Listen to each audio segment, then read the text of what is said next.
आज दिनांक 12 ऑक्टोबर 2025 रोजी स्वर्गीय प्रभाकरराव सहस्त्रबुद्धे यवतमाळ अमोलक्षण महाविद्यालयाचे प्राध्यापक इंग्रजी विषयामध्ये PhD बऱ्याच विद्यार्थ्यांनी सरांच्या हाताखाली शिकून PhD केलेली आहे आणि आज सरांचा स्मृतिप्रीत्यर्थ सहस्त्रबुद्धे परिवार यांच्याकडून भोजन सेवा दिली जात आहे। त्याबद्दल सहस्त्रबुद्धे परिवारांचे मनापासून आभार। जय हिंद, जय गाडगे बाबा। आणि श्री स्वर्गीय प्रभाकररावजी सहस्त्रबुद्धे सर यांच्या स्मृतिप्रीत्यर्थ आज या ठिकाणी निराधार खऱ्या गरजूंना या ठिकाणी भोजन सेवा दिली जात आहे।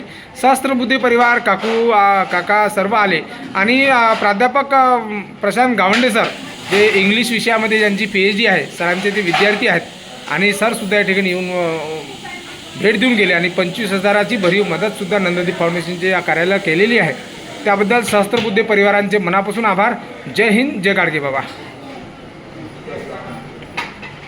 आज यवतमाळचे सहस्त्रबुद्धे परिवार पुण्याला राहायला गेलेले आहेत आणि सर यवतमाळमध्ये राहायचे, परंतु सरांची खूप सुंदर उत्कृष्ट लेखणी, सर इंग्लिश विषयामध्ये PhD आणि सरांच्या हाताखाली बरेच विद्यार्थ्यांनी PhDसुद्धा केलेले।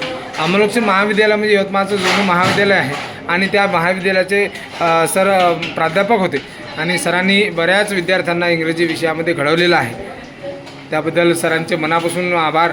सरांचे आज स्मृतिप्रीत्यर्थ या ठिकाणी सहस्त्रबुद्धे परिवार यांच्याकडून भोजन सेवा दिली जात आहे। स्वर्गीय प्रभाकररावजी सहस्त्रबुद्धे यांच्या स्मृतिप्रीत्यर्थ या ठिकाणी निराधार खऱ्या गरजूंना, ज्यांना खरी अन्नाची गरज आहे अशा खऱ्या गरजूंना या ठिकाणी भोजन सेवेचा या ठिकाणी आनंद घेता येतो आहे।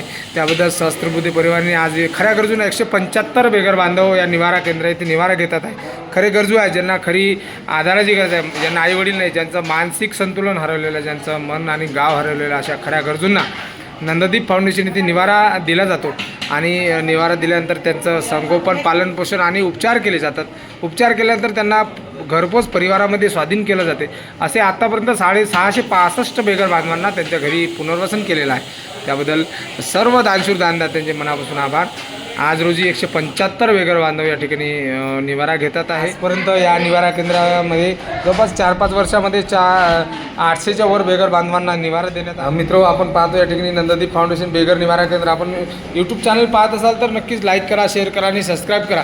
खऱ्या गरजूंना नंददीप फाउंडेशन निवारा देते आहे। ज्यांना खरी अन्नाची गरज आहे अशा खऱ्या गरजूंना निवारा देऊन त्यांचं संगोपन पालनपोषण करून त्यांच्यावर उपचार करून मानसोपचार तज्ज्ञ डॉक्टर श्रीकांत मेश्राम यांच्या औषधोपचार करून त्यांना बरं करून त्यांचा पुनर्वसन केलं जाते। भारतभरात नेपाळ, बांगलादेशपर्यंत नंददीप फाउंडेशननी जवळपास आत्तापर्यंत 665 बेघर बांधवांना पुनर्वसन केलेलं आहे आणि या ठिकाणी सर्व महिला आहेत। यासोबतच इकडे पाहतो आपण या ठिकाणी इकडे पुरुष मंडळी आहे। पुरुष मंडळींचा सुद्धा आता भोजनाला नंबर लागणार आहे, ते सुद्धा आपल्या आनंदाने भोजन करणार आहे। वेळामध्ये पुरुषसुद्धा आणि बोधबळण फाटा आर्नी रोड या ठिकाणी सुद्धा नंददीप फाउंडेशनचं निवारा केंद्राचं काम सुरू झालेलं आहे। आपण सुद्धा आपल्या नावाने एक रूम आणि एक हॉल बांधून या ठिकाणी बोधबळण फाट्यावरच्या एका निवारा केंद्रामध्ये आपण आपल्या नावाची रूम बांधून आपलं नाव कायम स्वरूपी या नंददीप फाउंडेशनच्या या कार्यामध्ये जोडावं।